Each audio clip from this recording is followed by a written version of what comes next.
ఆంజనేయులు గారు, మీ ఇంట్లో నుంచి మీ కూతుర్ని తీసుకుని పారిపోతున్న వీడిని పట్టి తీసుకొచ్చారు. ఇక వీళ్ళకి ఏం బుద్ధి చెప్తారు, ఏం గడ్డి పెడతారో మీ ఇష్టం. నాకు ఇస్తానన్న డబ్బు నాకు ఇచ్చేయండి. శభాష్ సూరి, ఏ చట్టం చేయలేని పని చేయాలంటే ఈ చుట్టుపక్కల మగాడి నువ్వొక్కడివే. ఇదిగోని అడిగిన 10,000 అది తీసుకొని వెళ్ళు. లెక్క పెట్టుకోవయ్యా, భద్రంగా లెక్క పెట్టుకో. నీకు డబ్బు లెక్కే తప్ప మనుషుల బ్రతుకులంటే లెక్క కాదు. కన్నె పిల్ల కలలు కన్నీళ్లు నీకు లెక్క కాదు. అమాయకమైన 2 మనసుల ఆశలు కోరికలు నీకు లెక్క కాదు. ఏమిటి ఏమిటి మనం అనేది? ఏమిటో నేను చెప్తాను. లక్ష్మిని నేను బలవంతంగా ఎత్తుకుపోలేదు. అది పెద్ద మనిషి కల్పించిన కట్టుకథ. నోరు మొయ్యరా, నోరెత్తావంటే ప్రాణాలు తీస్తాను. సూరి, నువ్వు వెళ్ళి వీడి సంగతి నేను చూస్తాను. ఆగండి ఆంజనేయులు గారు, విషయం వివరంగా తెలుసుకుందే ఇక్కడి నుంచి నేను వెళ్ళేది లేదు. ఏమిటమ్మా అసలు సంగతి చెప్పు. అన్నయ్య, నేను రాజు మనసారా ప్రేమించుకున్నాం. కానీ డబ్బే ప్రాణం అనుకున్న మా నాన్న రాజు పేదవాడని మా పెళ్లి ఒప్పుకోలేదు. అందుకే నేను రాజుతో వెళ్ళిపోయాను. చెప్పన్నయ్యా, నచ్చిన మనిషిని పెళ్లి చేసుకోవాలనుకోవడం నేరమా? చెప్పు. నా పేరుకి నిప్పెట్టి, నా పరువును కప్పెట్టి, కూటి గట్లని రథంతో కలిసి వెళ్ళిపోవడం నేరం కాదు ఇంకైతే. ఆంజనేయులు గారు, ఆ అమ్మాయిని వదిలేండి. సూరి, మర్యాదగా అమ్మాయిని వదిలేయమంటున్నా. సూరి, ఆంజనేయులు గారు, మీ అమ్మాయిని అతను ఎత్తుకుపోయాడని అబద్ధం చెప్పి నా చేత అన్యాయం చేయించిపోయారు. కానీ వాళ్ళు ఒకరినొకరు కావాలనుకున్నారు, పెళ్లి చేసుకుని కలిసి ఉండాలనుకున్నారు. అవునా? ఆ విషయం నీకు అనవసరం. నువ్వు అడిగిన డబ్బు ఇచ్చాను, ఇక నువ్వు వెళ్ళొచ్చు. ఈ సూర్యు న్యాయమైన పనికి డబ్బు అడుగుతాడు గాని డబ్బుకు మాత్రం అమ్ముడుపోడు. తప్పుని, పాపాన్ని, చెడుని శిక్షిస్తాడే తప్ప డబ్బు కోసం ఏ తప్పు చేయడు. మర్యాదగా వాళ్ళిద్దరికీ పెళ్లి చేయండి, లేదా నేనే దగ్గరుండి జరిపిస్తాను. నా కూతురు పెళ్లి నన్ను ఎదిరించేస్తే నేనేం చేస్తానో తెలుసా? డబ్బు విసిరి ఏ దారుణమైనా చేయగలనంటారు, అంతేగా? చూడండి, నేను తలుచుకున్నానంటే ఒక న్యాయమైన పని కోసం డబ్బునైనా సరే, పదవినైనా సరే, పెద్దలైనా సరే, ప్రపంచాన్నైనా సరే ఎదిరిస్తాను. ఆ పని జరిపి తీరుతాను. అమ్మలక్ష్మి, రాజయ్య, మీ పెళ్లికి పెద్దగా నేను జరిపిస్తాను. రండి.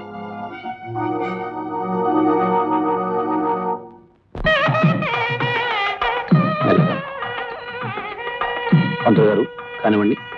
చూడండి,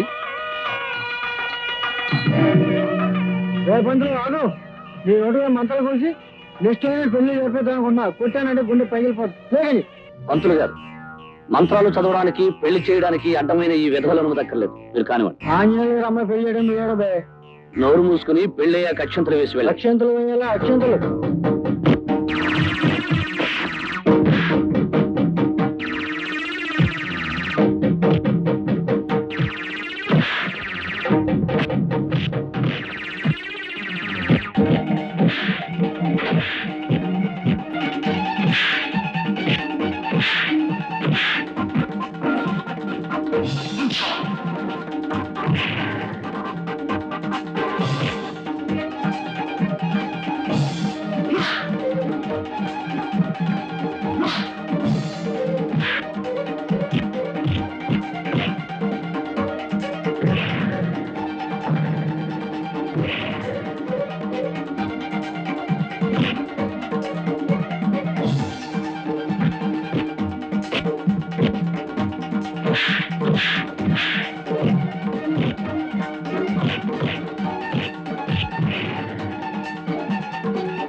చెల్లెమ్మా.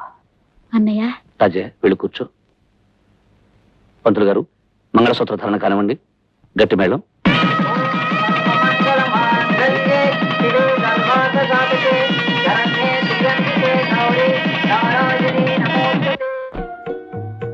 చీకటి పడిపోయింది, ఇంకా అబ్బాయి రాలేదేమిటండి? అప్పుడే వాడు ఎక్కడొస్తాడే? ఊళ్ళో ఉన్న 1,00,000 సమస్యలన్నీ వీడికేగా కావాలి. అవన్నీ చక్కబెట్టి ఈ అర్ధరాత్రికో గాని రాడు. ఎందుకండి, వాడి పేరు చెబితే చాలు విసుక్కుంటారు. అందే ఉందమ్మా. ఒక్కొక్క మనిషికి ఒక్కొక్క రకం అలవాటు ఉంటుంది. నాన్న నన్ను మాట్లాడడం అలవాటు, నాకు మాటలు పాడడం అలవాటు. నేను విసుక్కున్నాను కసురుకున్నాను గించుకోకపోతే ఈ అల్లర్లు గొడవలు మానేసి కుదురుగా నీ పనేదో నువ్వు చూసుకోవచ్చుగా. అది కాదు నాన్న, ఒకరి కష్టం ఒకరు పట్టించుకోకపోతే మనిషిగా పుట్టడమే అనవసరం. ఆహా, పుట్టాడయ్యా పెద్ద పరోపకారి. నువ్వు రోజు ఎవరితోనో దెబ్బలాడటం, వాళ్ళేమో మొహం వాచేలా నన్ను చీవాట్లు పెట్టడం. చిచి, నీ వల్ల నానా మాటలు పడాల్సి వస్తుంది. పడ్డవాళ్ళు ఎప్పుడు చెడ్డవాళ్ళు కర్నన్న. తప్పుని ఎదిరించే ప్రతి మనిషిని, అన్యాయానికి అడ్డుపడే ప్రతి వ్యక్తిని మాట్లాడడం ఈ సంఘానికి పాతలవాటే. అందుకని నన్నంటారు, కాస్తో కూస్తూ నిన్నంటారు. అవన్నీ పట్టించుకోకూడదు అన్న. మాటలు పట్టించుకోం సరేరా, కానీ నీ కారణంగా మా ప్రాణాల మీదకి వచ్చిందనుకో, ఏం చేయాలి? అప్పుడు నీకు ఆనందంగా ఉంటుందా? ఏమిటండి ఆ మాటలు? రోజంతా శ్రమపడి వాడి ఇంట్లో అడుగు పెట్టగానే వాడితో గొడవ పెట్టుకుంటారేమిటి? బాబు సూరి, రారా నాన్న, నువ్వు భోంచెద్దు కానీ.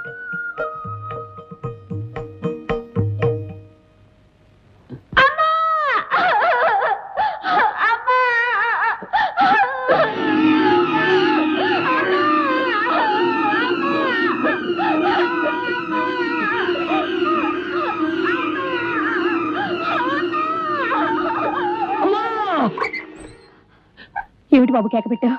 ఏం జరిగింది? ఏమిటనమ్మా, ఎప్పుడు వచ్చి పిడకలే వచ్చింది. నువ్వు వెళ్ళి పడుకోమా. ఏమిటో బాబు, అప్పుడప్పుడు పీడకల్లని లేస్తుంటావు. ఇదిగో కాసిన మంచిలు తాగి పడుకో. శేఖర, నేను ఎక్కడ చెక్కేశావు? కడుపు నొప్పి, కాలు నొప్పి, కాలు తీసి కాలు పెట్టలేకపోయాను. ఇదిగో ఇదిగో ఇదిగో, నేను పెట్టేదే గ్యాస్, నువ్వేమో నాకు గ్యాస్ కొడుతున్నావు. తల్లి తోడు. ఇదిగో శేఖర్, ఒట్లు ఇద్దరు నీ 1,00,000 సార్లు చెప్పాను. సరే, నిన్న మందికి ఎంత తగిలేసావు? వాటర్ ఒక హాఫ్. ఇదిగో శేఖర్, నువ్వేమో BA వరకు చదువుకున్నావు, నేనేమో MA వరకు చదువుకున్నాను. ఇద్దరికి ఉద్యోగం లేదు. ఈ సోడా వ్యాపారం మొదలెట్టాం, బాగానే జరుగుతుంది. ఏదైనా మంచి కార్యం చేయకుండా ఈ మందుకు గిందుకు ఎంత తగిలిస్తున్నావు చెప్పు. ఒట్లు ఇద్దరు 1,00,000 సార్లు చెప్పాను. సరే, సరికంత సైకిల్ ఎక్కించు, బయలుదేరు. అలాగే.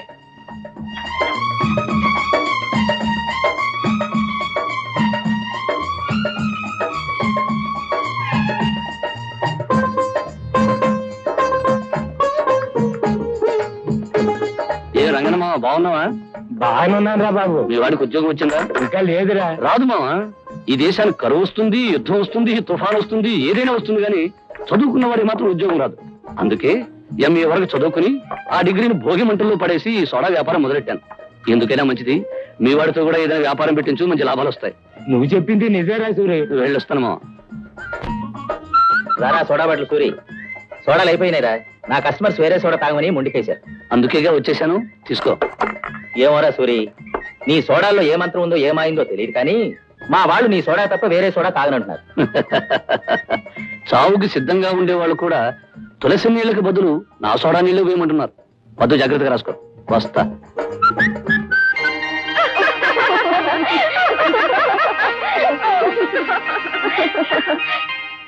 Hey friends, best of luck. La la la la la la la la.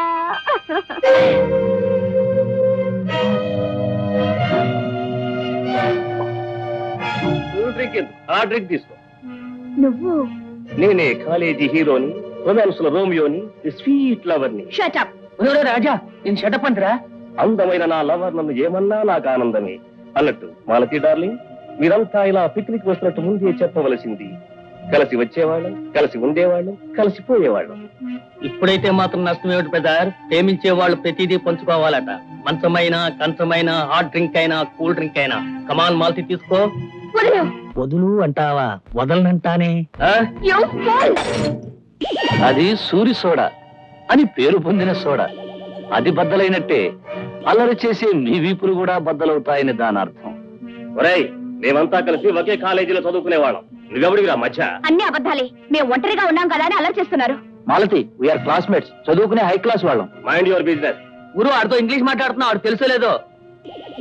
See, Mr. High Class, I am also a degree holder, so I belong to a better class than you bloody rogues. Rogues rowdies అని కూసావంటే మర్యాద దక్కదు.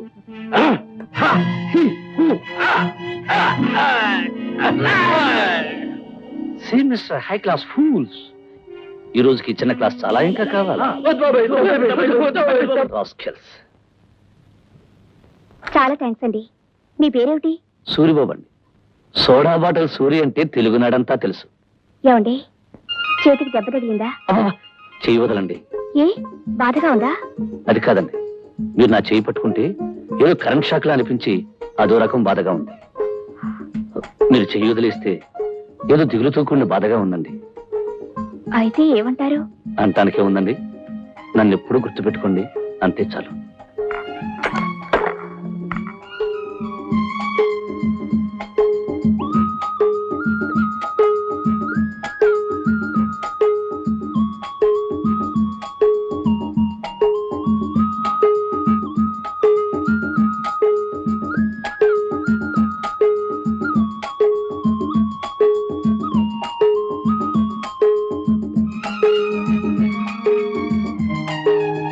సూరిబాబు అండి, soda Suri అంటే south India అబ్బా అంటుంది.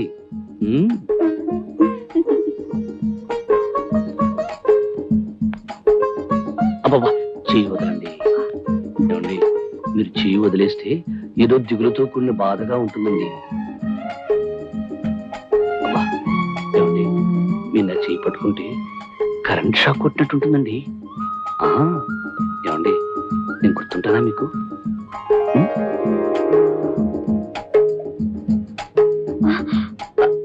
ఏమిటి రంగనమావా, ఈ soda Suri సోడాలు 500 కావాలా? అవునరా సూరి, నీ చేతితో పట్టిన నీ సోడాలు 500 కావాలని ఓ పార్టీ ఆర్డర్ ఇచ్చారు. అక్కడికి కష్టమని వేరే సోడాలు పంపిస్తానంటే వీల్లేదని చెప్పాను. ఆహా, ఇప్పటికైనా అర్థమైందా రంగనమావా ఈ సోడా సూరి సోడాల మహిమ? మహిమ గురించి మాట్లాడటం కాదు, అని సోడాలు చెప్పాలంటే మాట్లా. ఒరే ఒరే ఒరే, నేను తిప్పడం తేలికేరా, సోడాలో నీళ్లు నింపాల్సింది నువ్వేగా. అవును సూరి, నువ్వు అతను ఎలా కష్టపడతారో నాకు తెలియదు. సాయంత్రానికల్లా 500 సోడాలు రెడీ కావాలి. ఇదిగో అడ్వాన్స్. ఓకే మావా, అలాగే పద పద. భలే మంచి చౌక బేరము. కని కని కని.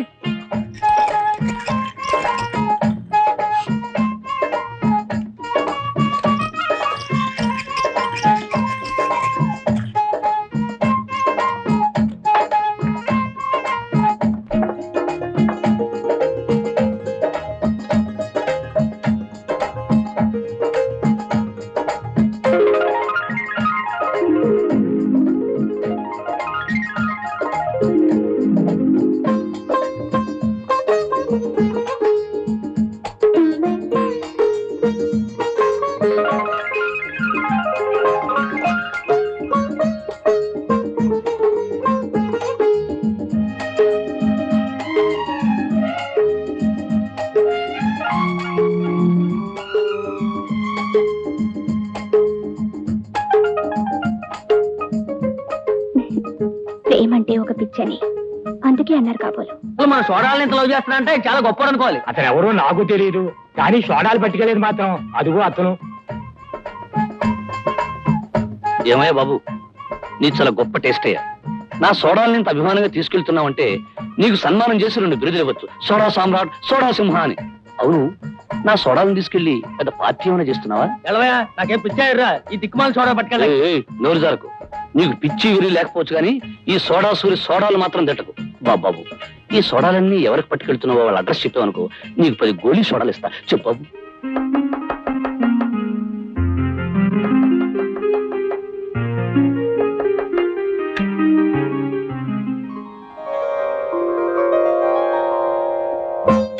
సారీ మిస్, మళ్ళీ వస్తాను. Just minute, coming.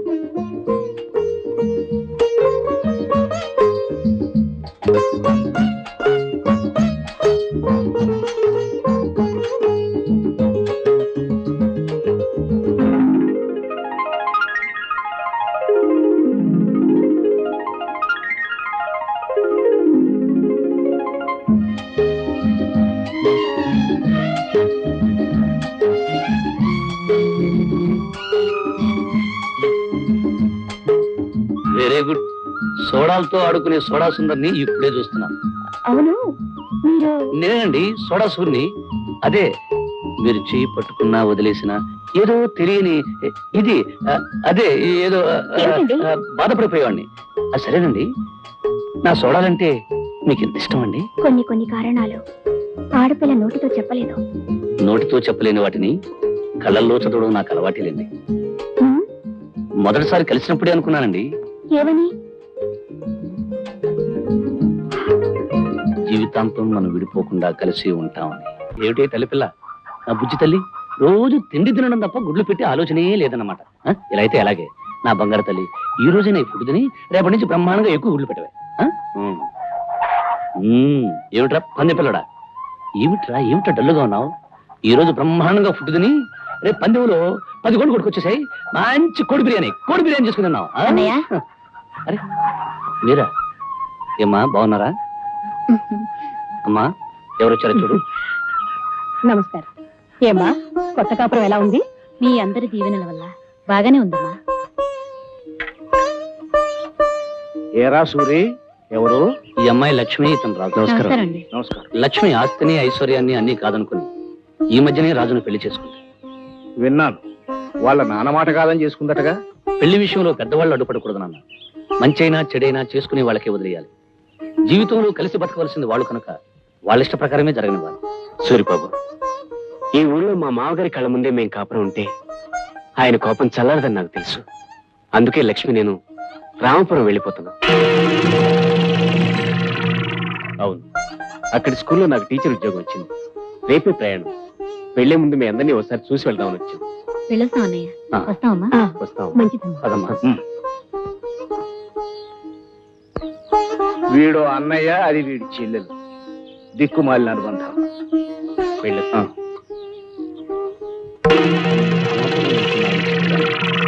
ఎందుకు నన్ను అలా చేశారు? రామాపురానికి నాకు ఏమిటి సంబంధం?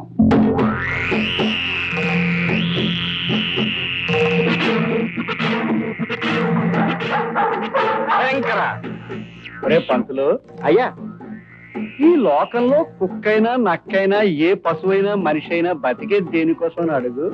దేనికోసం అండి? తిండి కోసం రా. అవునండి, ఆ కుక్కలా నోరు తెరిచేది, మీ వెంటనే కుక్కలా తిరిగేది పొట్ట కోసమే కదండి. ఆ పొట్ట నిండాలంటే ఏం చేయాలని అడుగు. అడగడం దేనికండి, చెప్పేయండి. కావాల్సింది డబ్బురా. కనుక ఆ డబ్బు కోసం ఏ తప్పు చేసినా తప్పు లేదు. మరి అలానే తప్పులు చేయడం కులవృత్తిగా పెట్టుకోవడం చట్టం ఒప్పుకోదు కదండి. చట్టం డబ్బున్నవాడి జేబులో మనీ పర్సులు అడుగురా. మనీ పర్సులో డబ్బు కిక్కురు మనకుండా పడున్నట్టు డబ్బు మధ్య చట్టం చచ్చినట్టు పడి ఉంటుంది, పడి ఉండాలి. అయ్యి బాబాయ్ బాబాయ్, జగన్నాథం గారు నిజంగా జగన్నాటక సూత్రధారులు. అయ్యగారు, మీకోసం కొత్త లంక రామరాజు గారు వచ్చి గోడం గారు కూకున్నారండి. ఆహా, కూర్చో కింద పడి దొలుతారేంట్రా? అది వస్తున్నాను. ఆగండి. ఏమిటి ఏమిటి ఏమిటి ఏమిటి? ఆ తుమ్ము రాబోయి ఆగిందండి. ఆహా, అదేదో ప్రళయం వస్తోటు భూకంపం వస్తోటు ఎందుకు అరుపులు? తుంబిచావక. మరి నా తుమ్ము దరిద్రపు తుమ్మని అప్పుడప్పుడు అంటుంటారు కదండి. అవును నిజమే. అయ్యా తమరండి ఇదేటమ్మా. చూడు, నీ దగ్గర దరిద్రం తుమ్ములు చాలా ఉన్నాయని నాకు తెలుసు. సాధ్యమైనంత వరకు నా దగ్గర తుమ్మొద్దు. ఇప్పుడు తుమ్ముతున్నావా? తుమ్మనండి. నోరు మూసు పద.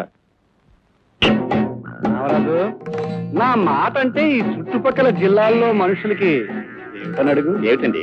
వేదం అయ్యా, నా మాట అంటే వేదం. వేదంలాగే మామూలు వాళ్ళకి మా అయ్యగారి మాటలు పట్టాన్ని అర్థం కావు గనక. నేను తాత్పర్యం అడగలేదు, నువ్వు నోరుమయ్యి. జగన్నాథం గారు, మీకు మనుషుల్లో అంత పేరు పలుకుబడి ఉంది గనుకనే మీరేదో వ్యాపారం చేద్దామంటే ఏమిటి అని ప్రశ్నించకుండా 5 లక్షలు వాటా పెట్టాను. ఆహా, నువ్వు 5 లక్షలు వాటా పెట్టావు కదా, నీకు సన్మానించి ఏనుగు ఊరేగించాలా? మరో 5 లక్షలు వాటా పెట్టు, అప్పటికన్నా వ్యాపారం జరగదు. ఆ వ్యాపారం ఏంటండి? ఏముందయ్యా, మొన్న తుఫాను వచ్చింది, నిన్న వరదలు వచ్చాయి. తుఫాను వరదలు రేపు రాబోయే కరువుకి పైలట్ లేకవయ్యా. కరువు రాకముందే జిల్లాల్లోని ధాన్యం అంతా కొనుగోలు చేసి మన గిడ్డంగిల్లో వేయించడం, ప్రజల అవసరాలు పెరిగినప్పుడు అదే ధాన్యాన్ని ఎక్కువ ధరకు అమ్మడం, అది మన వ్యాపారం. మనం సరఫరా చేసే ఎరువుల వల్ల పంటలు బాగా పండుతాయిగా, కరువు ఎలా వస్తుంది చెప్పండి. నేను దేవుణ్ణి నమ్మి నా దగ్గరే ఎరువులు కొంటారు. ఆ ఎరువులతో పంట పండడం కాదు కదా, గడ్డి కూడా మలవదు. అప్పుడు గింజల్లాగా రైతులు అన్నవో రామచంద్ర అంటూ చచ్చినట్టు మళ్ళీ నా దగ్గరికే వస్తారు. మరి కొనడానికి వాళ్ళ దగ్గర డబ్బు ఉండాలి కదండి. డబ్బు మన దగ్గర ఉంటుంది, పొలాలు వాళ్ళ దగ్గర ఉంటాయి. వాటిని తాకట్టు పెట్టించుకుని మనం డబ్బు ఇస్తాం. ఎప్పుడు ఒకప్పుడు వాటిని మనకి అమ్మేసుకుంటారు. అప్పుడు మనం ఏమవుతాం అని అడుగు. అడగడం దేనికండి?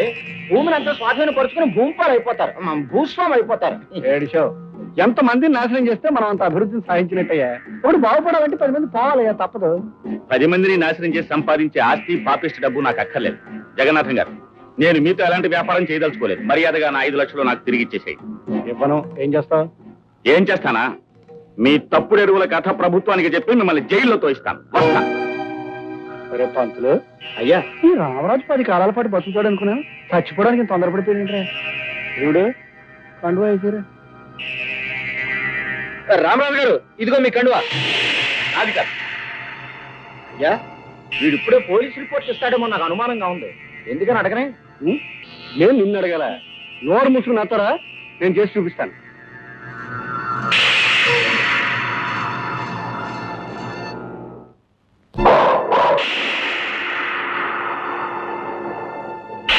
భయంకర, ఒక చరిత్రకు ముగింపు చెప్పిరా.